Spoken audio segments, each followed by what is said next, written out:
तुम्हें क्या लगा कि ज़िंदगी की एक छोटी सी परीक्षा में तुम सफल नहीं हो पाए तो आगे ज़िंदगी ही नहीं है?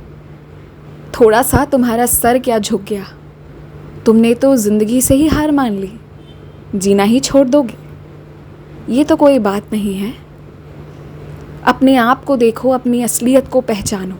अंदर से जितने मजबूत थे तुम, जिसके वजह से तुमने ये सारी समस्याओं को जूझा है, खड़े रहे, हारे नहीं। तो अब ये एक समय है जहाँ तुम्हें कुछ करके दिखाना है। ये सिर्फ तुम्हारे साहस की परीक्षा है और तुम जानते हो कि मैं तुम्हारे साथ खड़ा हूँ। फिर भी हार कर अपने हाल को बेहाल कर रहे हो। ये बहुत गलत बात है और ये मैं बर्दाश्त नहीं करूँगा। तुम चाहते हो कि बाबा ये सुलझ जाए, वो सुलझ जाए, ऐसा हो जाए, वैसा हो जाए, मेरे दुश्मनों का नाश हो। ये सब कुछ सही है, लोग रास्ते पे आ जाए, रिश्ते सही हो जाए, ये सब सही है। लेकिन तुम क्या खाली बैठकर बस रोते रहोगे? यही करोगे तुम? तुम्हारे भी तो कोई कर्म है। तुम अपने कर्म करो ना।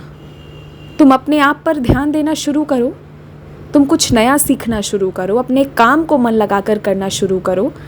रोज़ रोज़ घर से, घर की बातों से, इधर उधर की बातों से परेशान होकर बस यूँ लेट जाना, रोते रहना और ऐसे ही दिन गुजार देना, इसलिए तो तुम्हें ये ज़िंदगी नहीं मिली थी ना। कुछ अच्छा करो, अपने दम पर करो।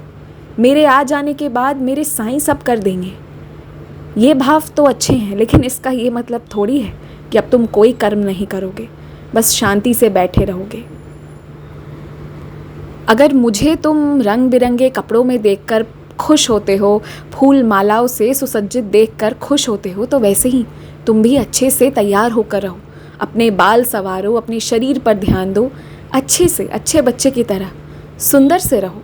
साईं के घर पर रहते हो तो ऐसे रोध होकर, निराश होकर, हताश होकर क्यों जी रहे हो? आगे ज़िंदगी बहुत बड़ी है।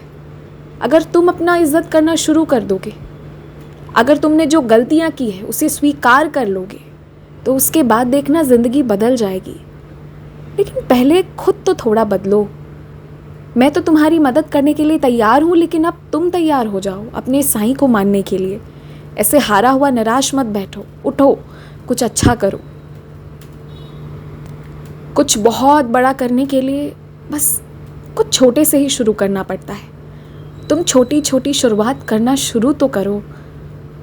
कोई ज़रूरत नहीं है कि हर पल हर क्षण सिर्फ माला लेकर बैठते रहे, जाप करते रहे, सिर्फ ओम साई राम करते रहे। दिन भर में एक बार भी बस मुझे याद कर लो ना, मेरे लिए वो भी काफ़ी है। लेकिन खुश रहो। जो पीछे चला गया है वो अब आगे नहीं आएगा। बीत गई सो बात गई, अब जाने दो उसे, आगे बढ़ो। और अगर अब रोना धोना, निराश होना ऐसा तुम करोगे तो मैं भी नाराज़ होकर बैठ जाऊंगा। आगे मर्जी तुम्हारी। मैं हमेशा तुम्हें खुश देखना चाहता हूँ और इसलिए हमेशा के लिए आशीर्वाद दे रहा हूँ। बहुत खुश रहो, लेकिन सच में रहो।